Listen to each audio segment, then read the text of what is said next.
Hey, it's Eric G. Around the House is sponsored by Baldwin Hardware. For 75 years, Baldwin Hardware has been known for its first-class quality and craftsmanship in door and cabinetry hardware. As an alumnus of the Baldwin Hardware Design Council, I can say I have seen the details and quality from design to the finished product. If you're looking for a new style and old-world craftsmanship, I can tell you there is only one Baldwin Hardware. Check out what would look great in your home at baldwinhardware.com.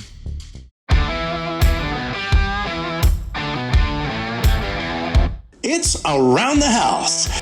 And this is where people make a lot of mistakes, saving a little bit of money here and there. For instance, I don't buy the store brand toilets. I go out and buy toilets. I buy a good one because a good one's going to save you money in the long run. If you look at being able to get repair parts down the road and having something that's going to perform, those store brand toilets are just low quality, bottom of the builder basic toilets. And with today's technology, with the water flow, you need to have something good. My favorite brand as it gets out to toilets, and they do not pay me a dime for this, is Toto. When it comes to remodeling and renovating your home, there is a lot to know, but we've got you covered. This is Around the House. Welcome to the Around the House show, the next generation of home improvement. Thanks for joining me today. I'm Eric G., your host. Today, we're going to talk about Plumbing 101 in this hour. And there's a lot of great information here for you people out there that are wanting to tackle that next plumbing project. Maybe it's a minor repair, maybe it's a big one, and we'll be tackling that today. Now, if you want to find out more about us, head over to aroundthehouseonline.com, and you can find everything there from the national radio show to the podcast. Of course, our Around the House Northwest television show, which is a weekly 1-hour television show that you can stream on a lot of different networks out there, including Amazon Prime. And of course, YouTube, you can catch it over there as well. And you can find those YouTube videos over at aroundthehouseonline.com. Now, if you've got a home improvement question, we do have our helpline at 833-239-4144. That number again is 833-239-4144. And we're there to help you 24/7. Give us a call, leave a message if I'm not in the studio, and I'll give you a call back. Today, we're talking about Plumbing 101, and these are just my general tips for you tackling that plumbing project. And the first one here is a really big one because the problem is that when you walk into a home improvement store, one of the big box retailers out there, there are plenty of pieces inside that building in the plumbing department that won't meet your local building code. And if they do meet it, it's not the right piece or the right solution for you. So that's the first thing, that if just because it's on the shelf doesn't mean that's the right piece to use. And so there's a lot of pieces to this that really change how you do this plumbing project. So the first thing I want you to understand before you tackle that project is understanding your local building code and following it. Because these projects that you go tackle, you want to understand what that code is. And if you have to ask someone in your local area, if you have to ask a building official, if you need to jump on the website for your state, county, city, whoever runs those building codes, do some research and understand what's right and what's wrong. Because the last thing I want you to do is, 1, you do it wrong. 2, you create another safety hazard. And 3, if you ever go sell your house, they come back and say, wow, this was done so poorly. And then you might have to do it a second time or a third time. And that's going to be something that gets really expensive, especially when they want to have a plumber come in and do it at the end of an inspection period. So the last thing I want to see you do is do it for what you think is right, but not knowing. This is where that research really starts to pay off. And as doing it once is always cheaper than having to do it twice. And that's not accounting your time that's going to be involved in the process. The other part of the process here is making sure that you're doing things correctly. And one of my biggest pet peeves in the plumbing world is those push to connect fittings.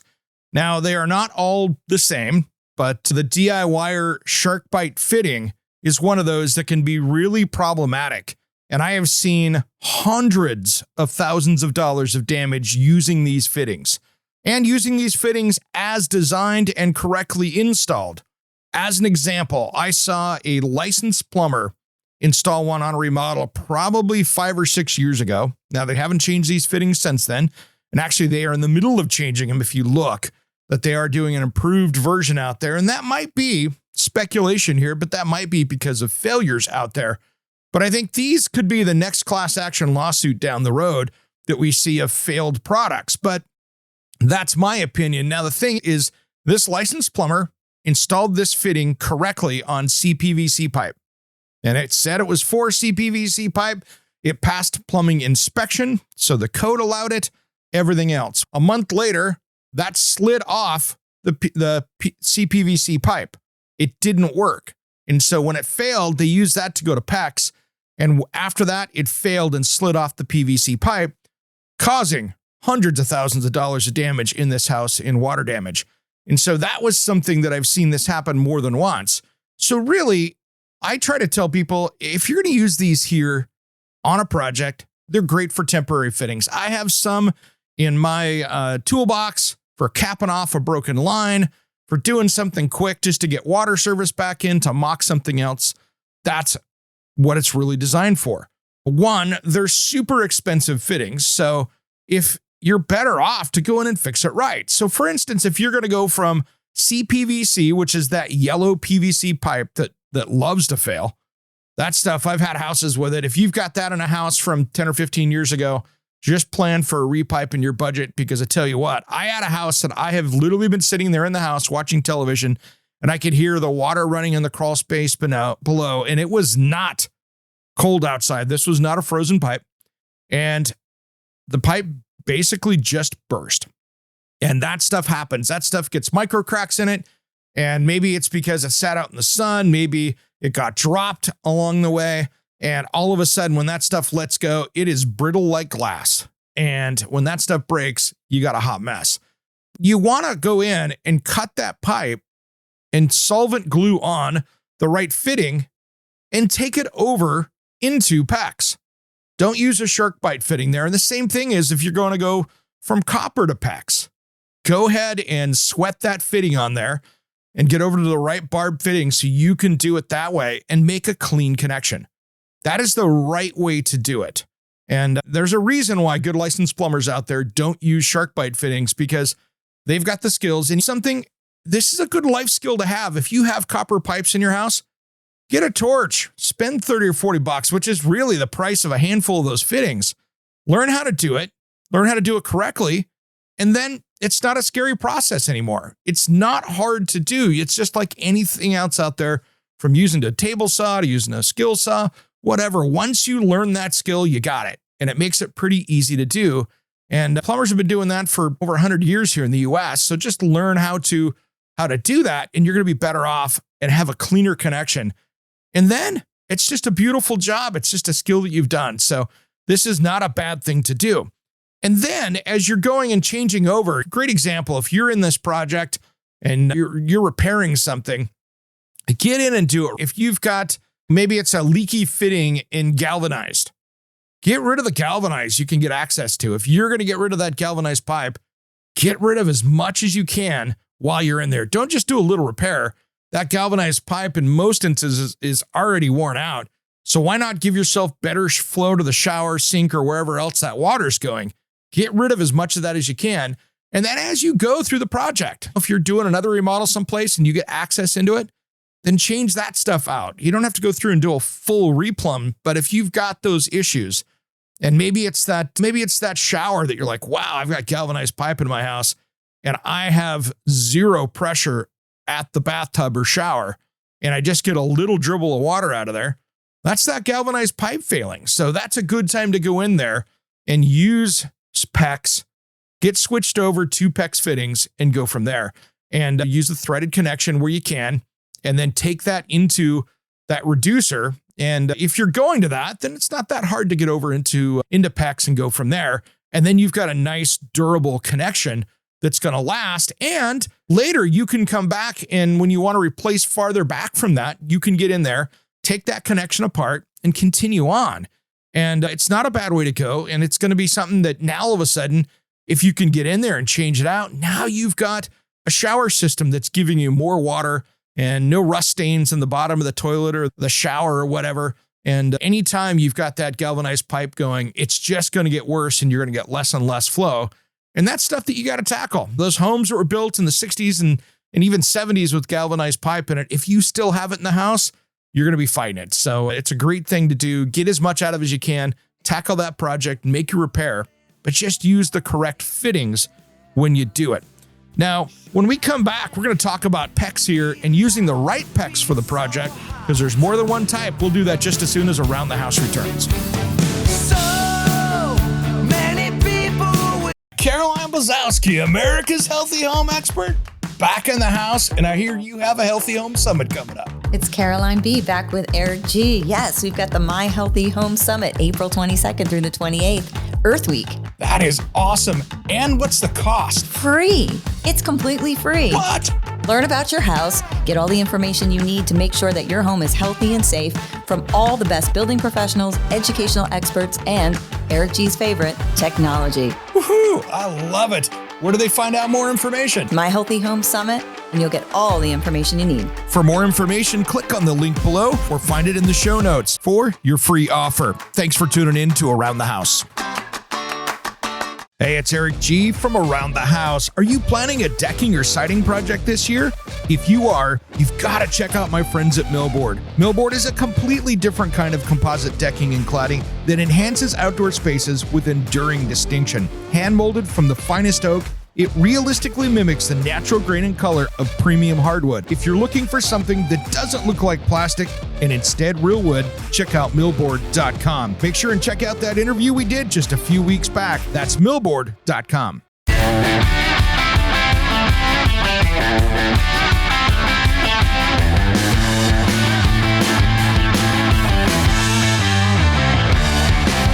Welcome back to the Around the House show, the next generation of home improvement. Thanks for joining us today.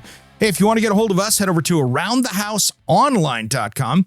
And if you've got a home improvement question, you want to make a comment, you can message me there at the website, aroundthehouseonline.com, or you can give a call at our message line there at 833-239-4144, where we can help you with your home improvement questions. That number again, 833-239-4144. And if you listen to the end of the segment here, if you don't have something to write with, I will give it at the end of the segment here. So listen through this and you'll be able to catch that number one more time. Then you can save it in your phone, or you can just head over to aroundthehouseonline.com. We've been talking about my tips to make a great plumbing project, and some of those just really great places where you can get tripped up or cause unintended consequences on that project. And that's what we're talking about today. And we just got done talking about understanding building code and not using those push to connect sharp bike fittings. They just, in my opinion, don't hold up. And now we're going to talk about the different types of PEX. And PEX is that cross-length plastic pipe that you see in new homes today.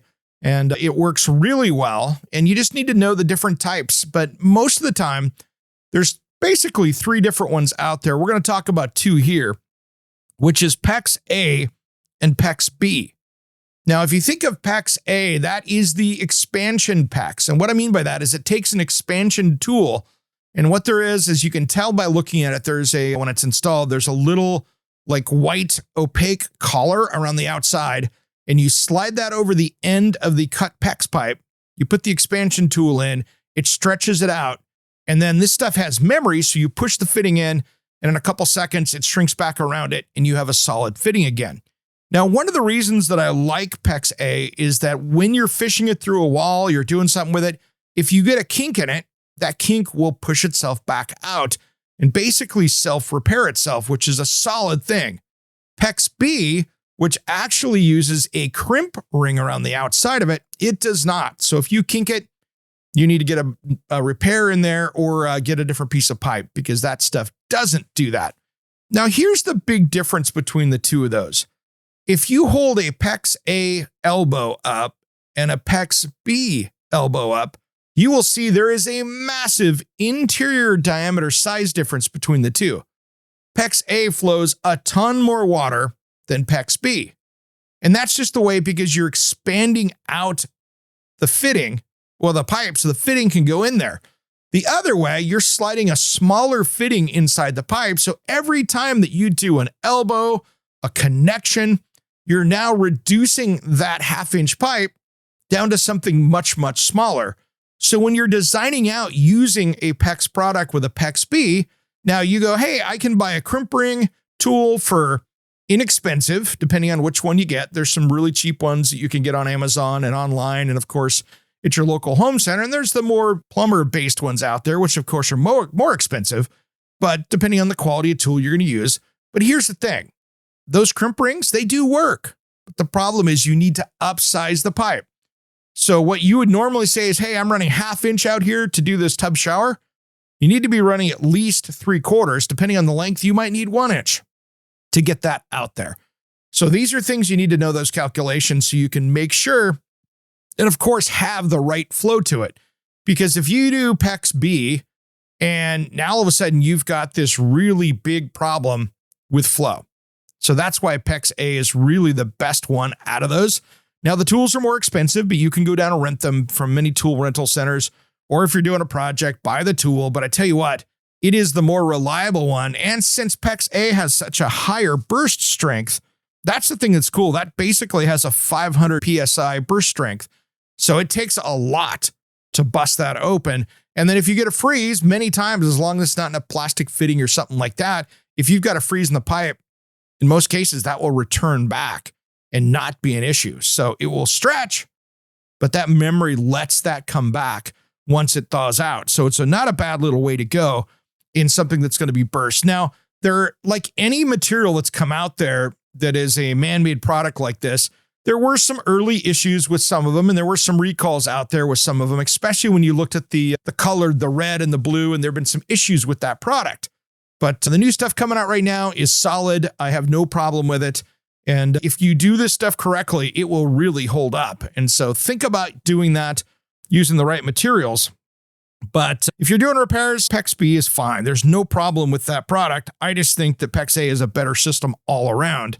So if you're going to start and do those repairs, I recommend PEX A for the durability and just how it's going to hold up in the house. Now, the next thing I want to talk about here is an important one. And this is something that we really need to jump in and have a great discussion about, and that's venting. Now, venting in your drain waste vent system is key.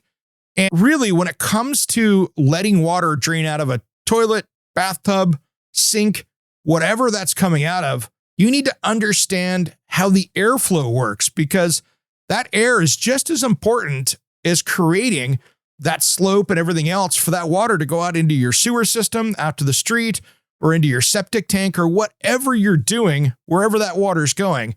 Having that venting system is as important as everything else. And so that's why a number of years ago, and again, this is one of those things, if you walk into your home center, you can find all of those things out there, which are S-traps and things like that, which don't meet current building code. So anytime that you go into the store going, hey, I need to replace this trap, and it's dropping down to the middle of the floor, there's no vent that you can see, and it's in the middle of the floor, the cabinet, that's probably an S-trap, or you should take a look at it. And you have a venting problem that needs to be done and repaired correctly. And that is something that you need to do right. And it's something that you really need to understand how that venting works, because you do need to have a stack for that so that you have something working correctly for you, because that vent stack is the key to letting those sewer gases escape. Otherwise, they're escaping into your house. So if you get a gurgling drain because there's not the right vent, that's displacing sewer gas into your home. And that is something that you don't want to have. That can be a health hazard. That can be bad for you. That is stuff that you do not need in your house. That is unhealthy. So really, it's about doing the vent correctly. Now, there are air admittance valves, which are these kind of cheater vents that you see out there. But you need to do the research before you even say, oh, I'm just going to use a cheater vent in this, because one, you need to know where it goes. And two, you need to understand it might not even meet building code in your area. You need to have, no matter what, a solid main vent stack in the house. And if you've got a kitchen sink and an island, maybe that's a location for that. But that vent is key to make sure that system works correctly. So again, we're going to go back to rule number 1 on that. Make sure that you understand your local building code of where you can use those and where you can't. And then there's sizing. Make sure you get the right size. Where is it located? How high it is? There's a lot of little details here. And when in doubt with this type of thing, bring in your licensed and bonded plumber because they understand it. They understand locally what you can do and what you can't. Now, I promised you here at the beginning of this episode, here at the beginning of this segment, that I would give you our phone number here. So that number is 833-239-4144. That number again is 833-239-4144. And save that on your phone, write it down, and you can be able to catch us here at the show if you have home improvement questions. And of course, take a look at our almost 400 videos that we have over on our YouTube playlist. And you can find all that information over at aroundthehouseonline.com. We'll be right back after these important messages. Don't go anywhere. That sound that bell that keeps us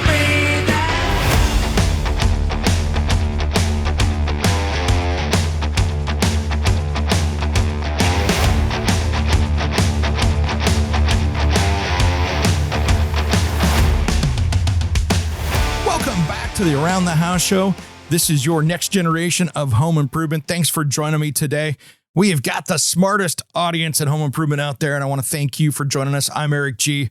Well, if you missed last week's episode, this is something you might want to go check back on the podcast player or wherever you're listening to the show, because we dove into a deep dive on affordable housing and what we can do to make sure that people really understand what's causing homes to get expensive and what really is the process of fixing that. And I have some solid solutions for you that I think we can make some big changes, but it takes you people out there in our audience to help do that. So take a listen to that show.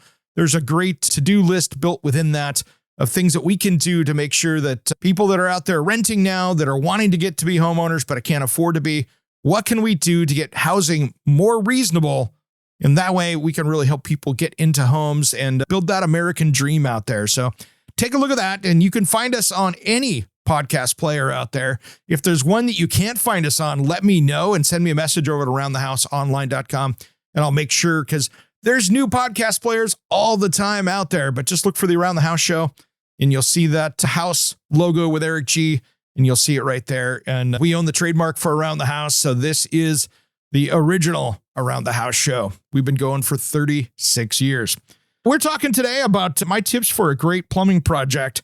And we're just talking about making sure that the venting is done correctly for any of those plumbing projects you're working on and making sure that is correct. And that is something that you should pay attention to as well on this, is that building code is changing all the time. Now, every couple years, major changes to the plumbing code.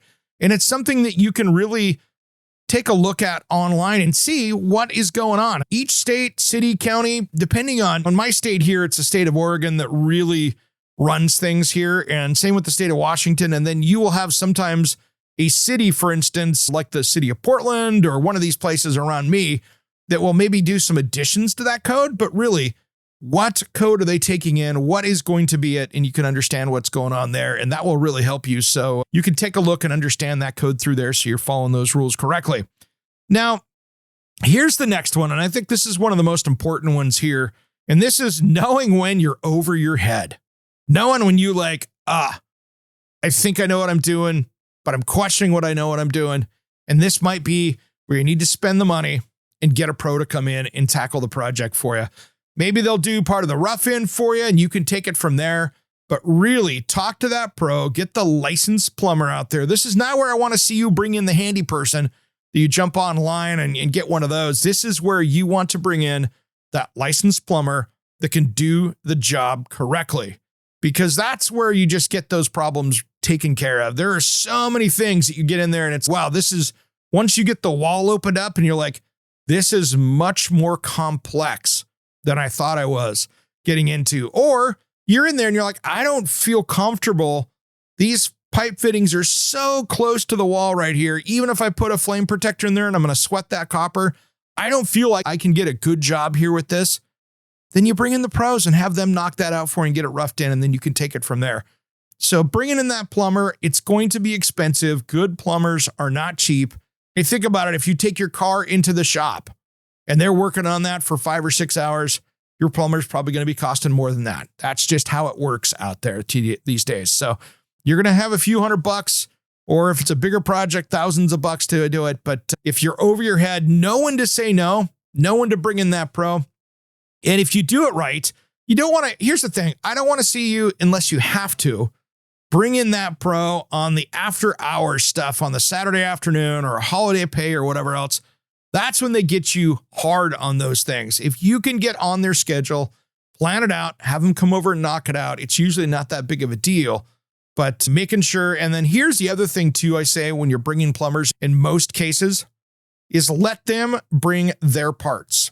Because here's the thing, if you are supplying the parts for this, you're in charge of making sure that the right parts are there and that they don't typically warranty the parts in many cases if you're buying them. So let them bring the parts, let them handle it, let them use what they think for that. It's different if you've got your own toilet, if you're going to buy your own toilet or your shower valve or that kind of stuff. I get that.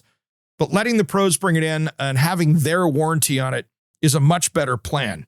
So that's a big one. And that's just the secret to having that pro come out and do it. So bring in that licensed plumber, make sure you get the right one. Take a look at their Google reviews is a good one.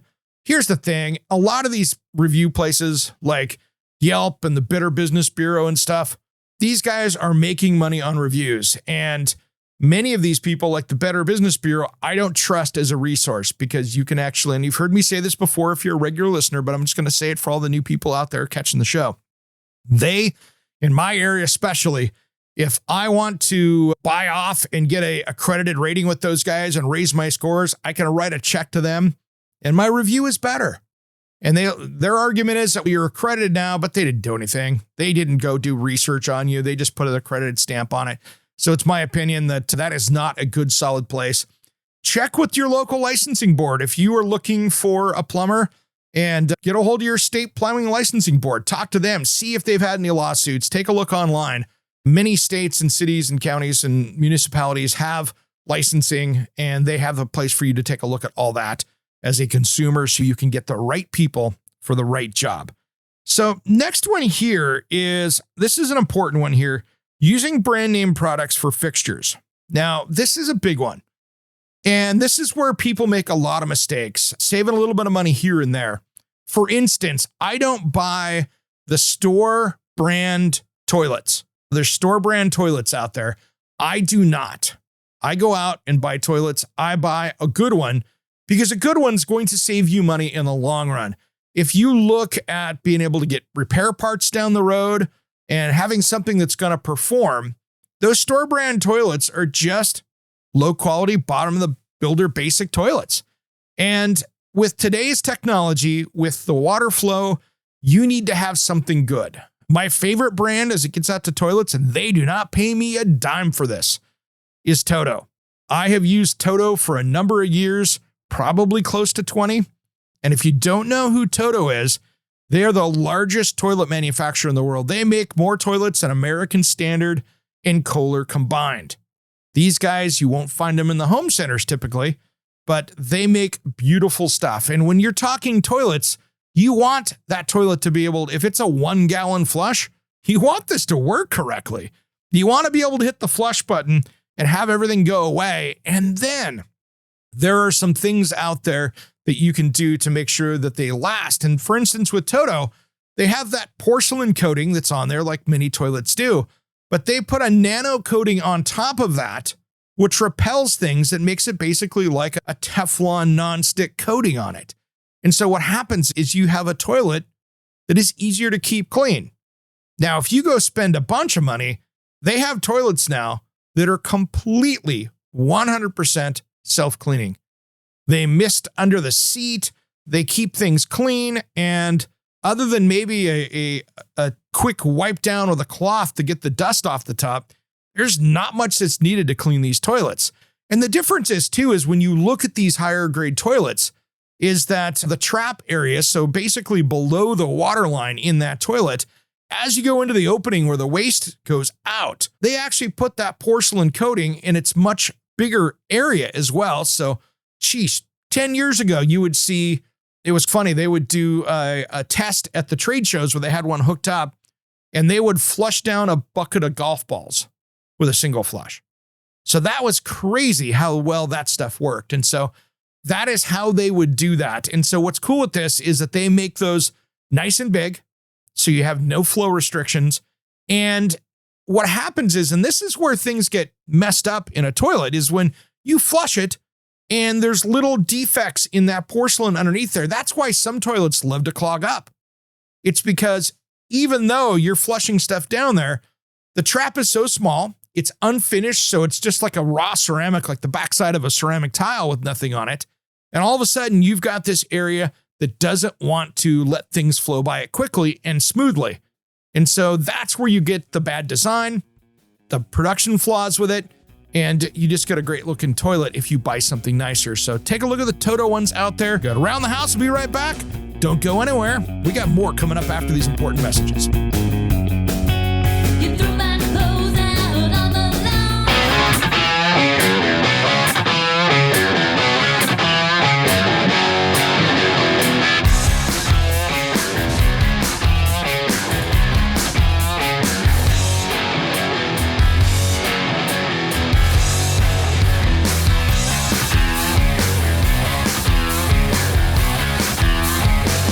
Welcome back to the Around the House show, the next generation of home improvement. I'm Eric G. Thanks for joining me today. And again, if you want to find out more information, if you're catching us on the Talk Media Network out on the radio, thanks for joining us. You can get more information about us over at aroundthehouseonline.com.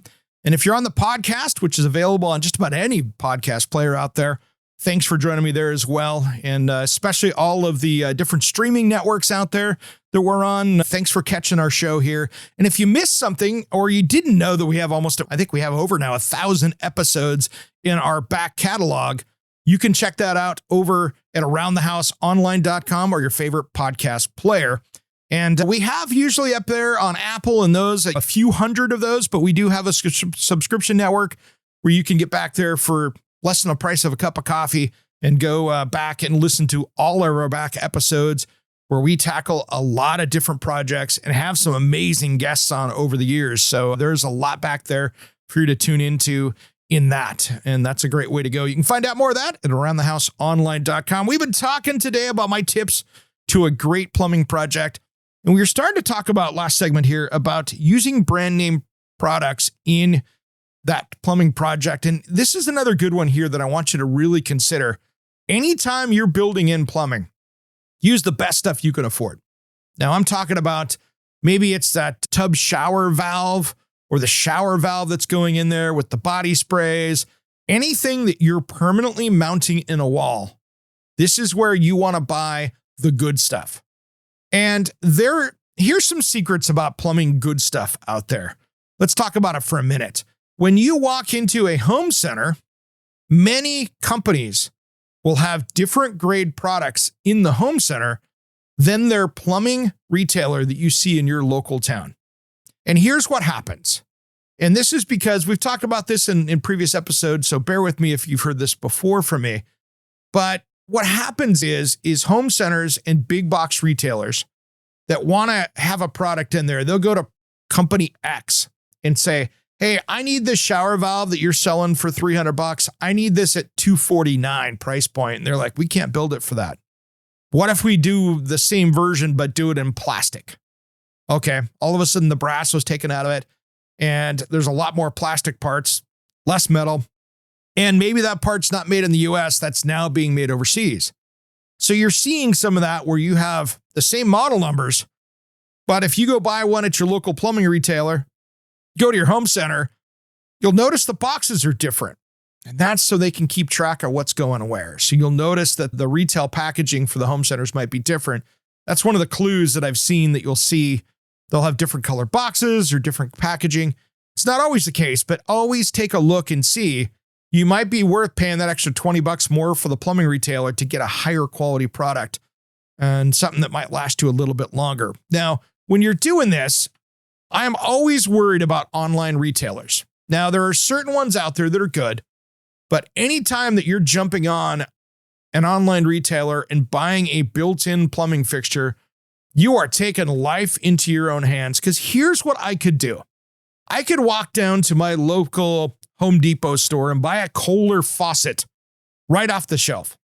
I can come back here at my house and I could sit there, get a hold of somebody over in China.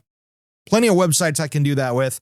I can tell them, hey, I want you to make this faucet in this packaging like this. And if Customs and Border Protection doesn't catch it coming back in, now I've got pallets of this stuff showing up and I can sell it on the online retailer. And guess what? They knocked it off. It's like Coach purses or anything else out there you're seeing. But the problem is that the repair parts, when you go to fix it down the road, because it's made out of probably inferior parts, all of a sudden you figured out that the repair parts don't fit. And now you have to replace the whole thing.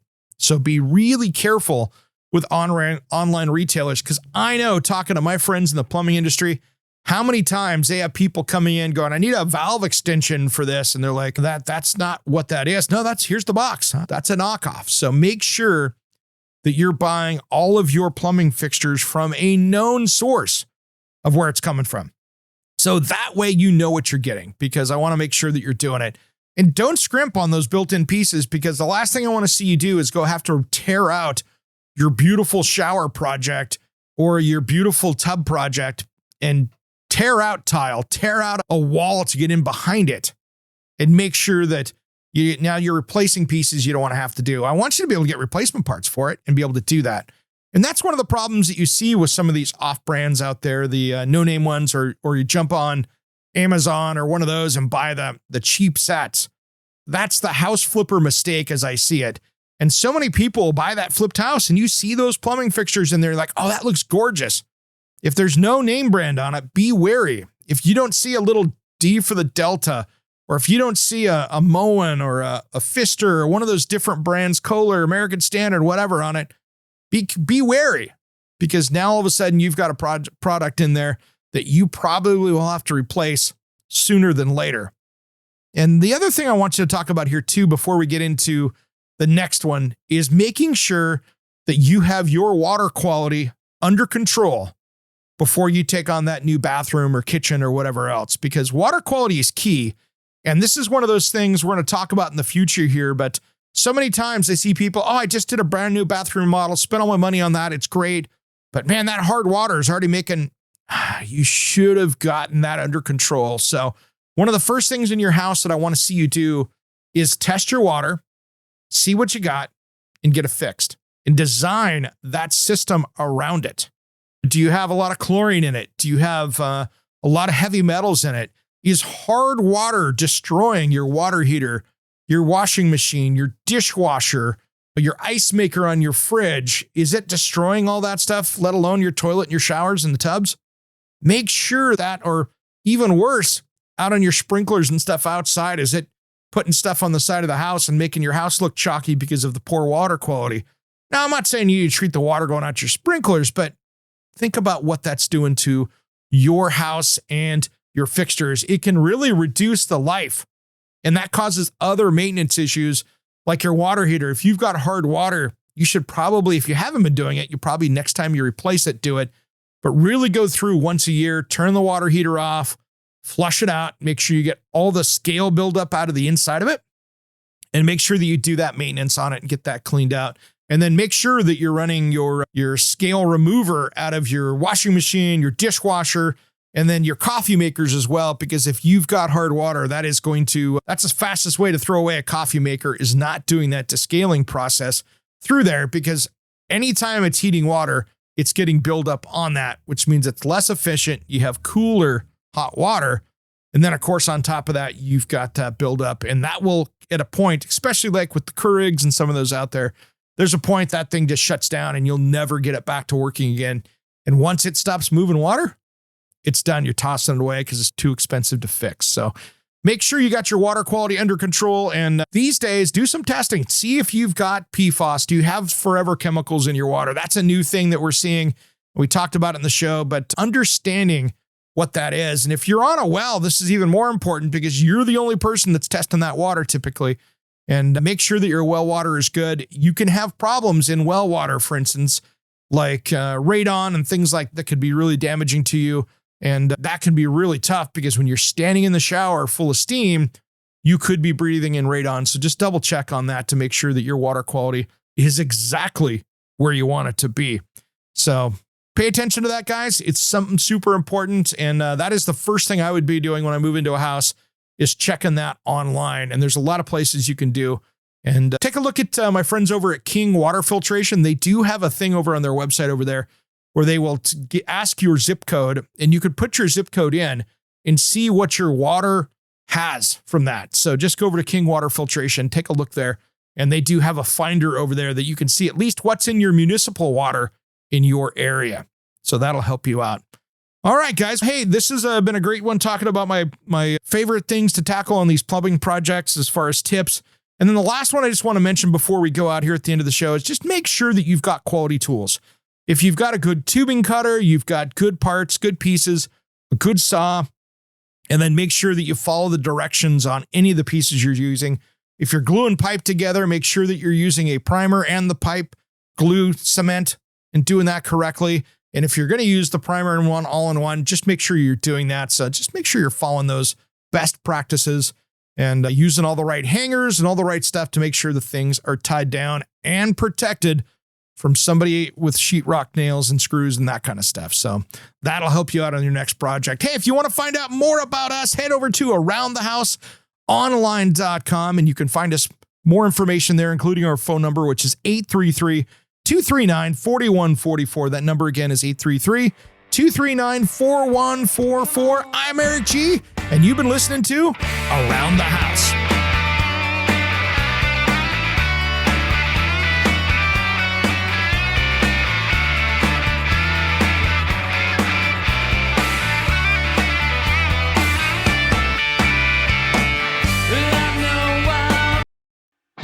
Hey guys, it's Eric G from Around the House Show. We'd really appreciate your help with some awesome 5-star reviews on Apple, Spotify, or wherever you tune into your podcast. Big thanks everyone, and a shout out to our dedicated listeners of Around the House.